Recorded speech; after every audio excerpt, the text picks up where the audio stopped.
Dear students, Bihar विशेष की 18वीं कड़ी set number 18 में आप सभी स्टूडेंट्स का स्वागत है। किरण क्लासेस आपके साथ लगातार बिहार से संबंधित परीक्षाओं के लिए सेट डाल रहा है और इसमें हम लोग 50-50 क्वेश्चन प्रत्येक दिन एक सेट की तरह सॉल्व करते हैं। तो आज आपके साथ मैं सेट 18 में 601 से 650 तक प्रश्नों को हल करूंगी। तो आइए हमारे साथ आप भी सॉल्व कीजिए और कमेंट के द्वारा बताइए कि कितने सही आंसर आपके हुए। तो स्टूडेंट्स आइए शुरू करते हैं। तो स्टूडेंट, जैसा कि आप सब जानते हैं कि हम लोगों ने अपने पिछले सेट में 600 तक प्रश्नों को हल किया था और आज हम 601 पर हैं। तो आज का हमारा पहला प्रश्न जो है वो है आपके लिए, निर्धनता की माप के लिए प्रतिमान का सर्वप्रथम प्रयोग किसने किया? निर्धनता की माप के लिए प्रतिमान का सर्वप्रथम प्रयोग किसने किया? Option number A Ramesh Bais, B R White, C Kalraj Mishra और डी जगदीप धनखड़े। तो सही आंसर आपका क्या हो जाएगा? आपका सही आंसर हो जाएगा आर वाइड, आर वाइड, यानी कि ये जो निर्धनता का पहला प्रतिमान है ये किसने किया था? आर वाइड ने किया था। आइए दूसरे प्रश्न को देखते हैं। आज का दूसरा प्रश्न है हमारा, सापेक्षिक गरीबी को मापने के लिए दो विधियां कौन कौन सी हैं? नंबर 1 में है लॉरेंज वक्र विधि एवं गिनी गुणांक विधि, बी कैलोरी एवं प्रति व्यक्ति आय, सी रोजगार एवं आवास और डी इनमें से कोई नहीं। तो जो गरीबी मापने का, निर्धनता मापने का जो पैमाना है ये लॉरेंज वक्र विधि एवं गिनी गुणांक विधि है। कौन है? लॉरेंज वक्र विधि एवं गिनी गुणांक विधि है। आइए अगले प्रश्न को देखते हैं। गिनी गुणांक विधि का प्रतिपादन किसने किया? गिनी गुणांक जो विधि है इसका प्रतिपादन किसने किया? A Ford William, B Robert Clive, C Corrado Gini और डी इनमें से कोई नहीं। तो इसका सही आंसर हो जाएगा कॉरेडो गिनी। किसने किया था इस विधि का प्रतिपादन? कॉरेडो गिनी ने। उदयन अपने पिता अजातशत्रु के शासनकाल में कहाँ का राज्यपाल था? उदयन जो हर्यक वंश का शासक है और पाटलिपुत्र की स्थापना जिसने की है वो अपने पिता अजातशत्रु के शासनकाल में कहाँ का राज्यपाल था? ए चित्रा, बी चंपा, सी अश्वगंधा और डी रूई। ये कहाँ का गवर्नर था आपको बताना है। तो उदयन जब उसके पिता अजातशत्रु शासक थे उस समय ये गवर्नर था चंपा का। कहाँ का गवर्नर था? चंपा। अंग की राजधानी चंपा थी, यानी कि वर्तमान का भागलपुर। अगले प्रश्न को देखिएगा। उर्दू शायरी में बिहार का नाम रोशन करने वाले शेर शाह अजीमाबादी का जन्म कब और कहाँ हुआ था? ए 1856 ईस्वी मुंगेर, बी 1836 भागलपुर, सी 1838 गया और डी 1846 ईस्वी पटना। इसमें सही आंसर क्या हो जाएगा? इसका सही आंसर हो जाएगा 1846 ईस्वी पटना। क्या हो जाएगा सही आंसर? 1846 ईस्वी Patna. Dutch east India company द्वारा गोदाम के रूप में पटना कॉलेज की स्थापना कब की गई? ये जो पटना कॉलेज है ये डचों का गोडाउन हुआ करता था नील का। तो आपको बताना है कि डच ईस्ट इंडिया कंपनी ने पटना कॉलेज को गोदाम के रूप में कब स्थापित किया था? ए 1852, बी 1853, सी 1850 और डी 1848। तो इसका सही आंसर क्या हो जाएगा? इसका सही आंसर हो जाएगा 1853। क्या हो जाएगा सही आंसर? 1853 हो जाएगा। आइए अगले प्रश्न को देखते हैं। उच्च न्यायालय को अभिलेख न्यायालय किस अनुच्छेद में कहा गया है? ये जो हाई कोर्ट होता है इसे अभिलेख न्यायालय किस अनुच्छेद में कहा गया है? ए अनुच्छेद 212, बी अनुच्छेद 213, सी अनुच्छेद 215 और डी अनुच्छेद 214। तो इसका सही आंसर क्या हो जाएगा? इसका सही आंसर हो जाएगा सी अनुच्छेद 215। क्या हो जाएगा? सी अनुच्छेद 215। अगला प्रश्न है, उड़ीसा बिहार विधान परिषद कब अस्तित्व में आई, यानी उड़ीसा और बिहार का जो सम्मिलित विधान परिषद था, ये अस्तित्व में कब आया? 7 फरवरी 1921, 7 फरवरी 1920, 7 फरवरी 1928 या 7 मार्च 1921। इसका सही आंसर क्या हो जाएगा? इसका सही आंसर हो जाएगा 7 फरवरी 1921। उड़ीसा बिहार विधान परिषद का अस्तित्व कब आया? 7 फरवरी 1921 को। उत्तर से दक्षिण बिहार की लंबाई कितनी है? यानी उत्तर की तरफ से, उत्तर से दक्षिण की बिहार की लंबाई कितनी है? ए 333 किलोमीटर, बी 332 किलोमीटर, सी 330 किलोमीटर और डी 345 किलोमीटर। तो इसका सही आंसर क्या हो जाएगा?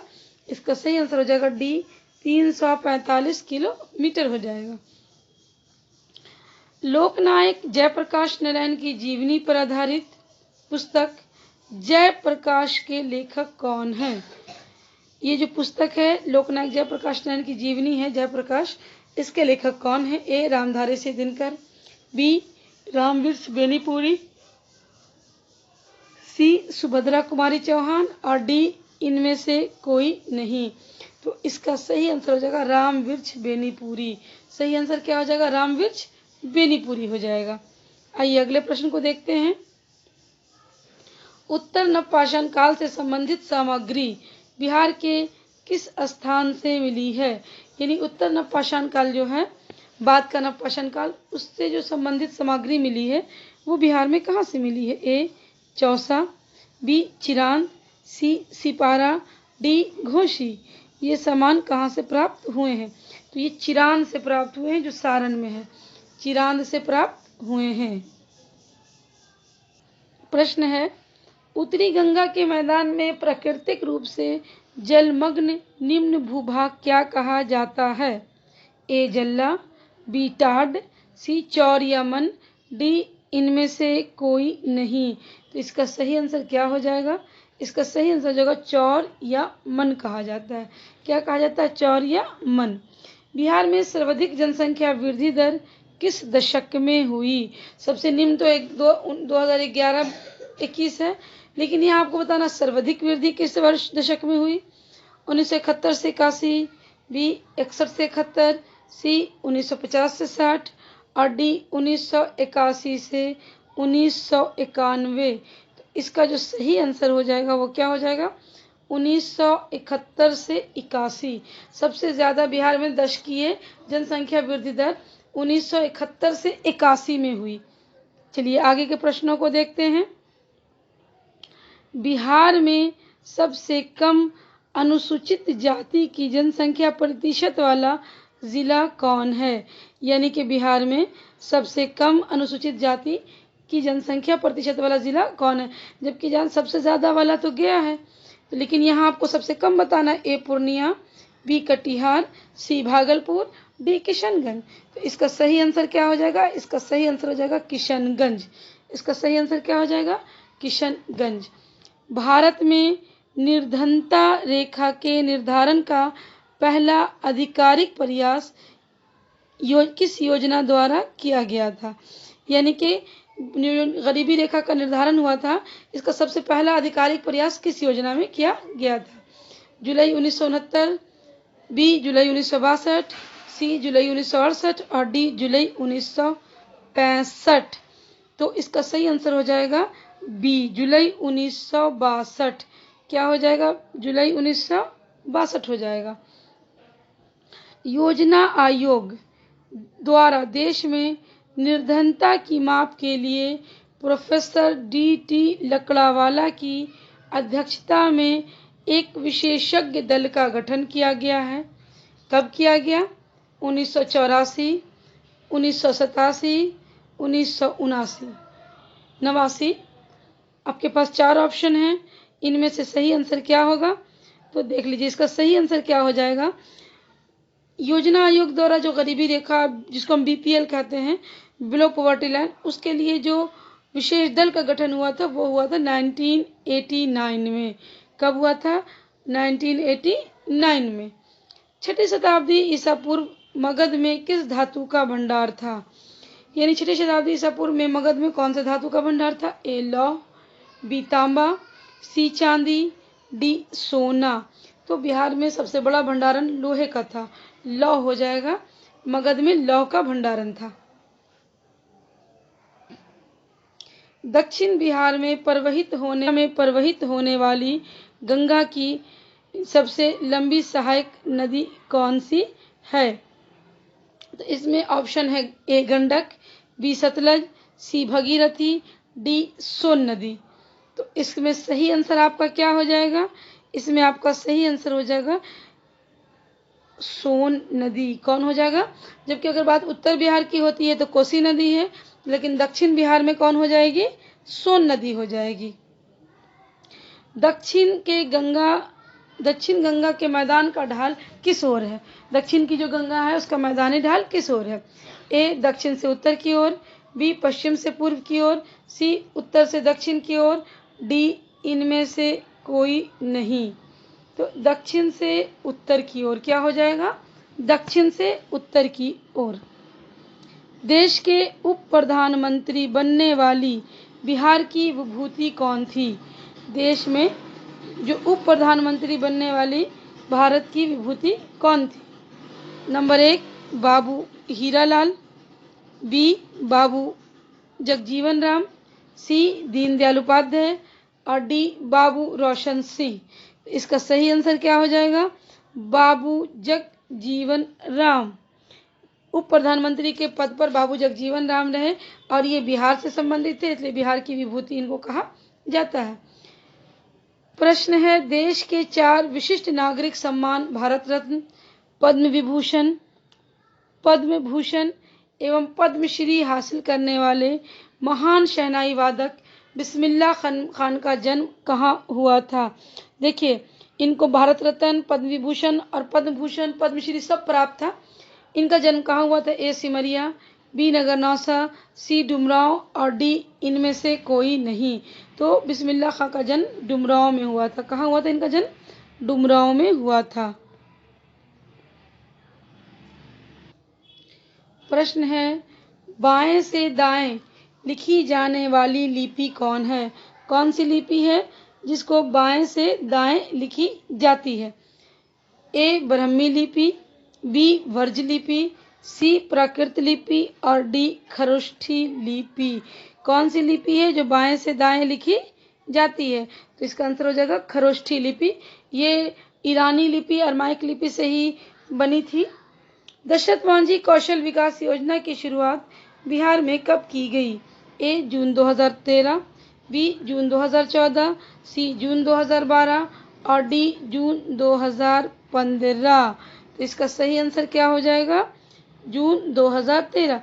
दशरथ मांझी कौशल विकास योजना जून 2013 में शुरू की गई थी। राष्ट्रीय जनसंख्या नीति 1999 के अनुसार किस वर्ष तक जनसंख्या को स्थिरता प्रदान करने का लक्ष्य रखा गया है?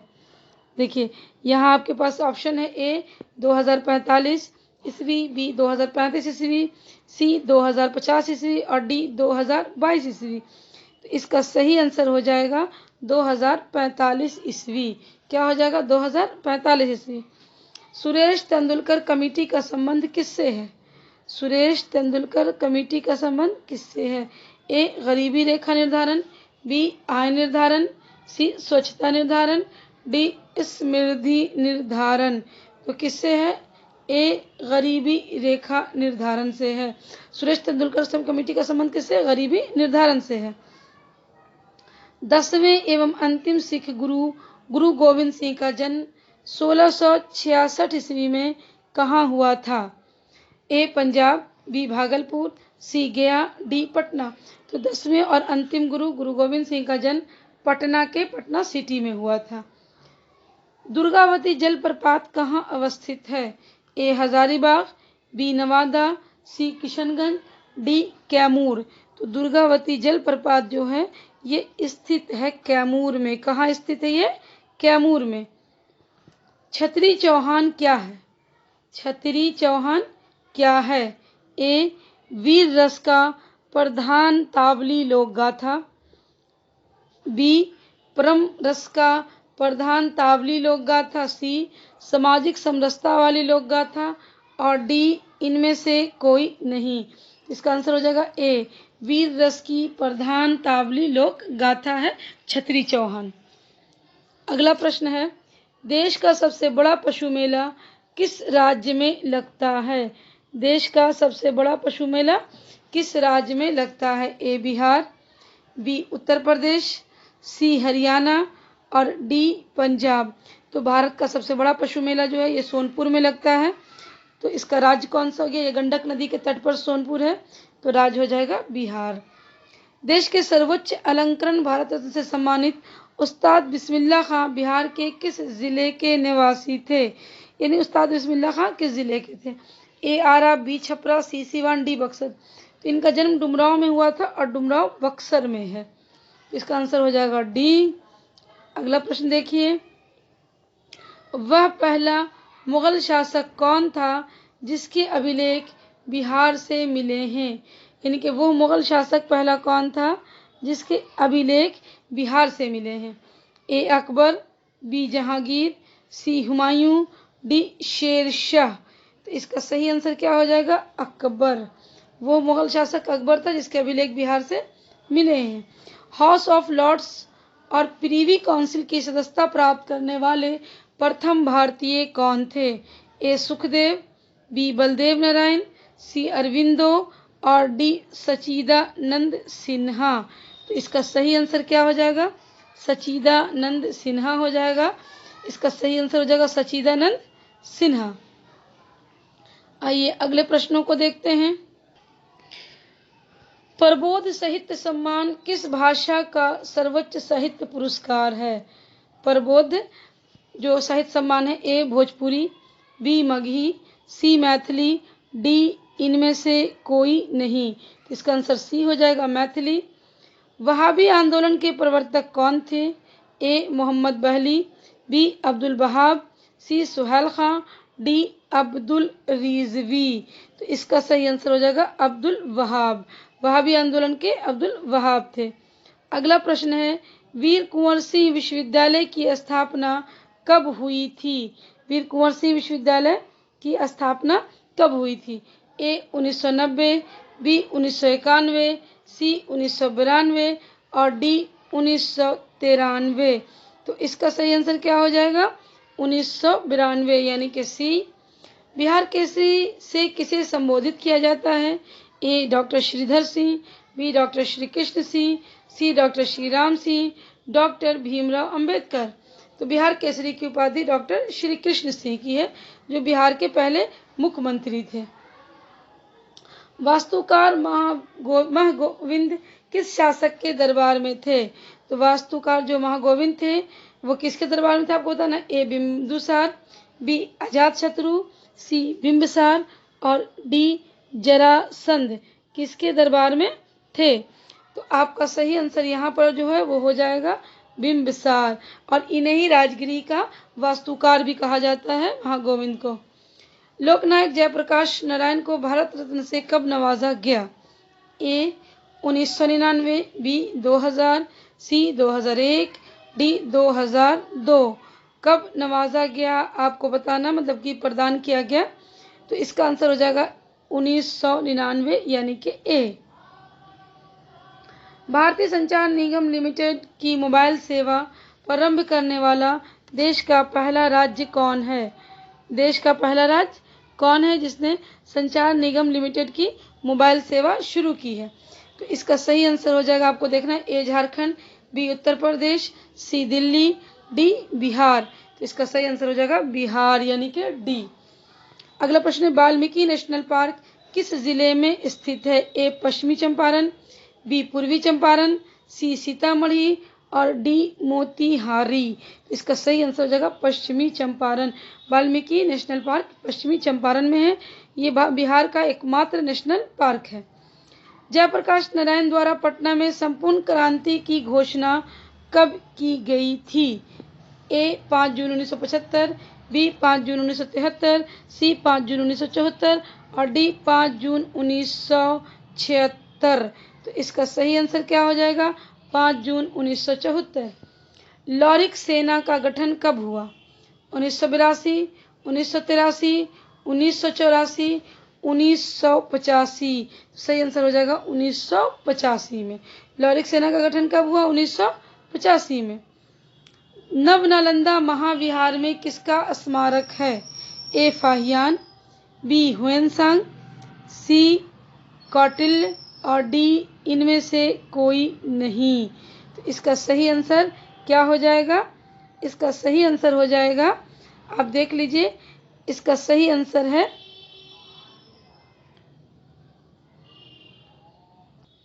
देखिए इसका सही आंसर यहाँ पे दिखाई नहीं दे रहा है, लेकिन इसका सही आंसर हो जाएगा 42। इसका सही आंसर क्या हो जाएगा? 42, 42 हो जाएगा। ध्यान में रखिएगा, बिहार सचिवालय में कुल कितने विभाग हैं? 42 विभाग हैं। आइए आगे के प्रश्नों को देखते हैं। प्रश्न है, चीन के सहयोग से किस विश्वविद्यालय का जीर्णोद्धार किया जा रहा है? यानी कि चीन की सहायता से किस विश्वविद्यालय का जीर्णोद्धार किया जा रहा है? ए नालंदा विश्वविद्यालय, बी तक्षशिला विश्वविद्यालय, सी विक्रमशिला विश्वविद्यालय और डी उदंतपुरी विश्वविद्यालय। तो इसका सही आंसर क्या हो जाएगा? नालंदा विश्वविद्यालय। नालंदा विश्वविद्यालय का जीर्णोद्धार का काम चीन की ही सहायता से वर्तमान में चल रहा है। अगला प्रश्न है, वर्तमान का बोधि वृक्ष किस पीढ़ी से संबंधित है? बोध गया में जो बोधि वृक्ष है, तो वो मतलब कि प्राचीन बोधि वृक्ष का कौन सा पीढ़ी है? तो इसका सही आंसर हो जाएगा क्या? आपको देखिए, ए दूसरा, बी तीसरा, सी चौथी पीढ़ी और डी पांचवी पीढ़ी। तो इसका सही आंसर हो जाएगा पांचवी पीढ़ी। लोधी शासक इब्राहिम खान लोधी के समय में बिहार के किस अफगान सूबेदार ने विद्रोह किया था? ए मजहरुल नुहानी, बी जलाल खां, सी दरिया खान नुहानी और डी बहार खान नुहानी। तो इसका सही आंसर क्या हो जाएगा? इसका सही आंसर हो जाएगा दरिया खान नुहानी। दरिया खान नुहानी ने ही विद्रोह किया था इब्राहिम लोधी के समय में, और दरिया खान नुहानी के ही साथ शेर खां थे, जो बाद में शेरशाह सूरी के नाम से विख्यात होते हैं। वर्तमान समय में बिहार में कुल कितने वन जीव अभ्यारण्य हैं? वर्तमान समय में बिहार में कुल कितने वन जीव अभ्यारण्य हैं? ए 11, बी 12, सी 13, डी 14। तो इसका सही आंसर हो जाएगा 12। क्या हो जाएगा? 12। लॉर्ड कॉर्नवालिस ने किस वर्ष बिहार बंगाल क्षेत्र में अस्थायी बंदोबस्त के तहत जमींदारी व्यवस्था लागू की? ए 1793, बी 1794, सी 1795, डी 1796। तो इसका सही आंसर क्या हो जाएगा? 1793 हो जाएगा। सही आंसर क्या हो जाएगा? 1793। बिहार में राज्य पथों का विकास किस योजना के तहत किया जा रहा है? जो राज्य पथ निर्माण हो रहा है, किस योजना के तहत हो रहा है? ए राष्ट्रीय राजमार्ग विकास निगम योजना, बी राष्ट्रीय पथ निर्माण विकास योजना, सी राष्ट्रीय सम विकास योजना और डी इनमें से कोई नहीं। तो सी राष्ट्रीय सम विकास योजना। इस तरह आज हमारा सेट नंबर 18 कंप्लीट हुआ। आप लगातार हमारे साथ बने रहिए, हम लोग नए प्रश्नों को डालते रहेंगे, लेकिन प्रोत्साहन के लिए लाइक और कमेंट ज़रूर किया कीजिए। ओके स्टूडेंट्स, आज के लिए इतना ही। Bye bye.